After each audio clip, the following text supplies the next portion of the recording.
नमस्कार मंडळी, मी मनाली. एका सिंगल मॉमचा संघर्ष. एपिसोड 2. आई म्हणून जगणं आणि प्रत्येक दिवस नव्याने लढणं.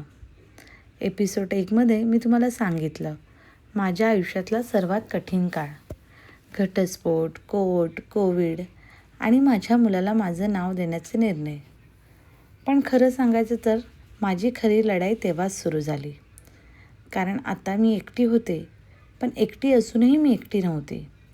माझ्यासोबत माझा छोटासा रेयांश होता आणि त्याच्यासाठी मला प्रत्येक सकाळी पुन्हा उभं राहायचं होतं. सिंगल मॉम हा शब्द बोलायला खूप सोपा वाटतो, पण तो जगणं फक्त ती आईच समजू शकते, जी तो प्रवास जगली आहे. सकाळपासून रात्रीपर्यंत प्रत्येक निर्णय मला एकटीने घ्यायचा असायचा. कुणालाही विचारून नाही, कुणावरही अवलंबून नाही. कारण माझ्याकडे एकच पर्याय होता, मजबूत बनणं. रेयांश अजून खूप लहान होता. तो आजारी पडला, माझं जगच थांबायचं. मी त्याला घेऊन हॉस्पिटलमध्ये जायचे आणि प्रत्येक वेळी एक गोष्ट माझ्या मनाला खूप लागायची. माझ्या आजूबाजूला प्रत्येक छोट्या मुलासोबत त्याची आई आणि बाबा असायचे. कोणी बाबा मुलाला उचलून घेत असायचे, कोणी आई त्याला पाणी पाजत असायची आणि माझ्या रेयांसोबत फक्त मीच त्याची आई, मीच त्याची काळजी घेणारी. आणि त्या क्षणी मला पुन्हा माझ्या त्या निर्णयाची आठवण व्हायची. मीच त्याची आई आहे आणि मीच त्याचा बाबा. कधी कधी हॉस्पिटलच्या खुर्चीवर बसून रेयांश माझ्या मांडीवर झोपलेला असायचा आणि मी त्याच्याकडे बघत मनात एकच प्रार्थना करायची, देवा, माझ्यावर कितीही संकट येऊ दे, पण माझ्या मुलाला नेहमी निरोगी ठेव. त्या दिवसाने मला खूप मजबूत केलं. पण अजून एक प्रसंग माझ्या मनात कायमचा कोरला गेला. रेयांच्या शाळेचा ॲडमिशनचा दिवस. मी त्याला छान तयार केलं. त्याचा छोटासा हात धरून शाळेत गेले. आजूबाजूला खूप गडबड होती. प्रत्येक मुलासोबत त्याचे मॉम आणि डॅड आले. कोणी दोघे मिळून फोटो काढत होते, कोणी मुलाला समजावत होते आणि माझ्यासोबत फक्त मी. पॅरेंट्स इंटरव्ह्यूसाठी नाव पुकारलं. मी रेयांचा हात धरून आत गेले. त्या क्षणी माझ्या मनात कितीतरी भावना होत्या. एका क्षणासाठी वाटलं, आज इथेही मी एकटीच आहे. पण लगेच मी स्वतःला सावरलं. कारण मला माहीत होतं, जर मी कमजोर पडले तर माझ्या मुलालाही ते जाणवेल. मी हसत उत्तरं दिली, हसत बाहेर आले. पण बाहेर आल्यावर काही क्षण मी शांत उभी राहिले. डोळ्यात पाणी आलं, पण मी ते रेयांसमोर कधीच येऊ दिलं नाही. कारण मला त्याच्या लहानपणी त्याला माझं दुःख नाही, तर माझं धैर्य आठवावं असं वाटायचं. त्या दिवसांनी मला एक गोष्ट शिकवली. आई होणं म्हणजे फक्त जन्म देणं नाही. आई होणं म्हणजे प्रत्येक वेदना मनात ठेवूनही मुलांसाठी हसत राहणं. आणि त्या काळात माझ्या मनात एकच विचार सतत येत होता, असं किती दिवस चालणार? मला माझ्या मुलासाठी काहीतरी मोठं करायचं आहे. पण त्यासाठी आधी मला नोकरी करावी लागणार होती. आणि तिथे माझ्या आयुष्यात एक असा प्रसंग घडला, ज्यामुळे माझ्या आयुष्याची दिशा कायमची बदलली. त्या एका दिवसाने माझं आयुष्य बदलून टाकलं. रेयांच्या जबाबदाऱ्या वाढत होत्या. घर चालवायचं होतं. आईवर सगळा भार टाकायचा नव्हता. म्हणून मी ठरवलं, काहीतरी काम करायचं. माझ्यासाठी ती नोकरी फक्त पगार नव्हती, ती माझ्या मुलाचं भविष्य होतं. दररोज सकाळी उठायचं, रेयांची तयारी करायची, आईकडे त्याला सोपवायचं आणि मनावर दगड ठेवून कामाला जायचं. बाहेरून मी हसायचे, पण मनात सतत एकच विचार असायचा, माझा मुलगा ठीक असेल ना? काम करताना फोन वाजला की हृदय धडधडायचं, कारण पहिला विचार नेहमी रेयांचा यायचा. मी पणापासून काम करायचे. मला कुणाकडून काही विशेष नको होतं, फक्त माझ्या मेहनतीचा आधार हवा होता. पण आयुष्याने पुन्हा एकदा मला कठीण प्रसंगासमोर उभं केलं. कामाच्या ठिकाणी मला असा अनुभव आला, ज्यामुळे माझ्या स्वाभिमानाला खूप मोठा धक्का बसला. त्या दिवशी मला पहिल्यांदा जाणवलं की काही लोक एका एकट्या स्त्रीकडे वेगळ्या नजरेने पाहतात. मी त्या दिवशी खूप घाबरले. मला रागही आला आणि स्वतःचाच खूप संतापही आला. घरी आल्यावर मी काहीच बोलले नाही. रेयांशला मिठीत घेतलं आणि रात्री उशिरापर्यंत जागे राहिले. माझ्या मनात एकच प्रश्न फिरत होता, मी आयुष्यभर असंच जगणार आहे का? माझ्या मुलासाठी मी असंच सगळं सहन करत राहणार का? दुसऱ्या दिवशी सकाळी मी आरशासमोर उभी राहिले. डोळे रडून सुजले होते. पण त्या दिवशी मी स्वतःकडे वेगळ्याच नजरेने पाहिलं. मी स्वतःलाच म्हटलं, मनाली, तू खूप सहन केलं आहेस, आता पुरे. आता कोणाच्या हाताखाली काम करायचं नाही आहे तुला. त्या एका क्षणी माझ्या आयुष्याची दिशा बदलली. मी ठरवलं, मी स्वतःची ओळख निर्माण करणार. माझ्या नावाने लोक मला ओळखतील. माझ्याकडे मोठे पैसे नव्हते, कोणतंही बॅकअप नव्हतं, कोणताही तयार व्यवसाय नव्हता. पण माझ्याकडे एक स्वप्न होतं आणि माझ्या मुलाच्या भविष्यासाठी काहीतरी मोठं करण्याची जिद्द होती. मी खूप विचार केला, मला काय करता येईल, असं काय आहे जे माझ्या मेहनतीवर मी उभं राहू शकेल. आणि तेव्हाच मी एक निर्णय घेतला, मी मेकअप आर्टिस्ट बनणार. तो निर्णय घेताना अनेकांनी कदाचित विचार केला असेल, हे एवढं सोपं नाही. पण मला माहीत होतं, सोपा रस्ता मला कधीच मिळाला नव्हता. मग या वेळेलाही मी कठीण रस्ताच निवडला. माझ्याकडे फी भरण्यासाठी पैसे नव्हते, तरीही मी हार मानली नाही.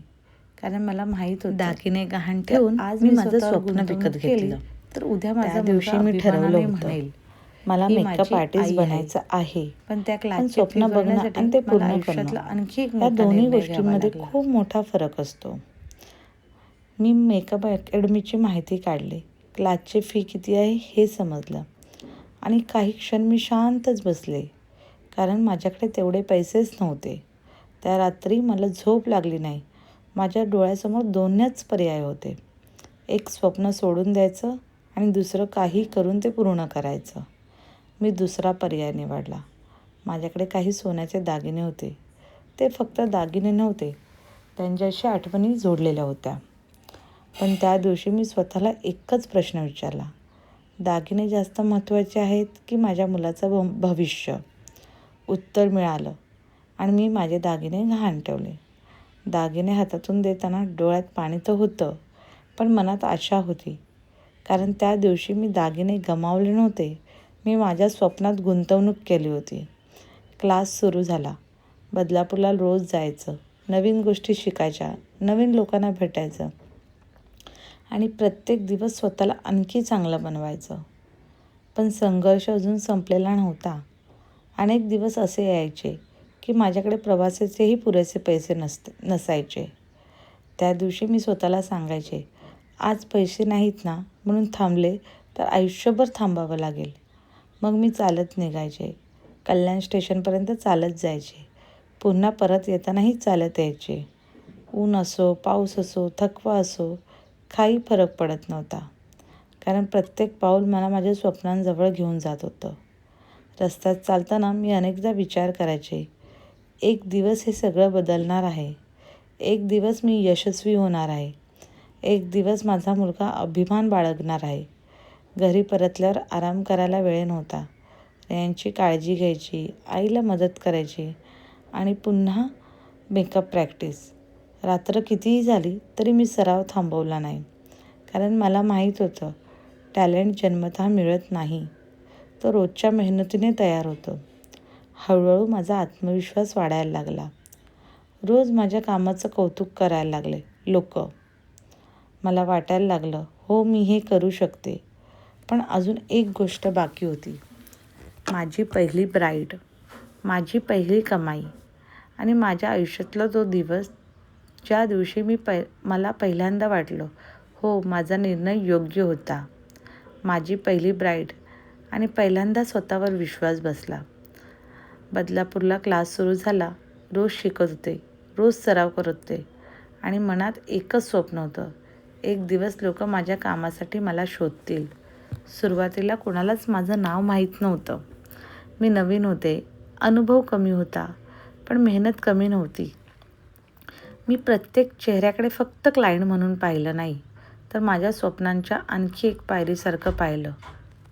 एक दिवस मला पहिली ब्राईड मिळाली. आजही तो दिवस मला तसाच आठवतो.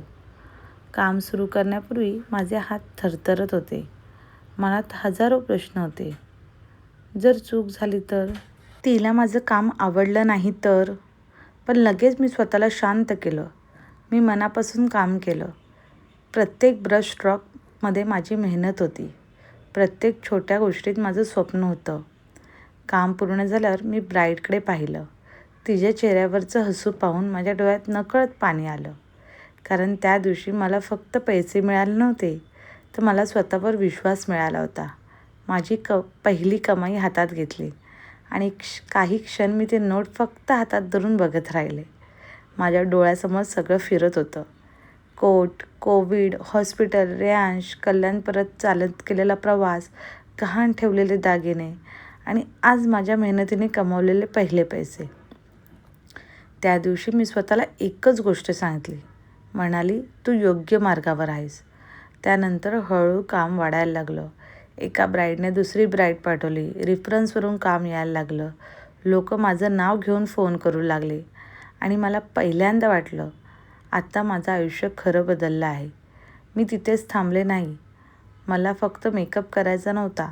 मला स्वतःची एक अकॅडमी उभी करायची होती. लोकांनी मला अनेकदा विचारलं, हे शक्य आहे का? मी फक्त हसायचे. कारण एक काळ असा होता जेव्हा लोकांना वाटायचं मी पुन्हा उभी राहू शकणार नाही. आणि आज मी माझ्या स्वप्नांसाठी रोज एक पाऊल पुढे टाकत होते. आज माझ्याकडे जवळपास 5 लाख रुपयांचं प्रोफेशनल मेकअप कलेक्शन आहे. हे एका दिवसात मिळालेलं नाही आहे. तर हे प्रत्येक छोट्या कमाईतून, प्रत्येक ब्राईडमधून, प्रत्येक त्यागातून आणि प्रत्येक संघर्षातून उभं राहिलं आहे. आज लोकांना माझी अकॅडमी दिसते, माझं यश दिसतं. पण त्यामागे किती अश्रू आहेत, किती किलोमीटर चाललेले रस्ते आहेत, किती जागून काढलेल्या रात्री आहेत, हे फक्त मला माहीत आहे. आणि याच काळात माझ्या आयुष्यात एक व्यक्ती आली, जिने माझा भूतकाळ पाहिला, पण माझं भविष्य निवडलं. तो होता स्वप्नील. त्याने मला नाही, तर मला आणि माझ्या मुलाला स्वीकारलं. आमची भेट कशी झाली, मी त्याला माझ्या भूतकाळाबद्दल कसं सांगितलं, इंटरकास्ट मॅरेजमध्ये कोणते संघर्ष आले आणि माझ्या आयुष्याला दुसरी सुंदर संधी कशी मिळाली, हे सगळं मी एपिसोड 3मध्ये सांगणार आहे. आणि जाण्यापूर्वी आज प्रत्येक सिंगल मॉमला एकच गोष्ट सांगू इच्छिते. लोक तुमची परिस्थिती पाहून तुमच्यावर मतं बनवतील, पण तुमची मेहनत एक दिवस त्याच लोकांना उत्तर देईल. म्हणून स्वतःवर विश्वास ठेवा, कारण तुमची गोष्ट अजून संपलेली नाही आहे.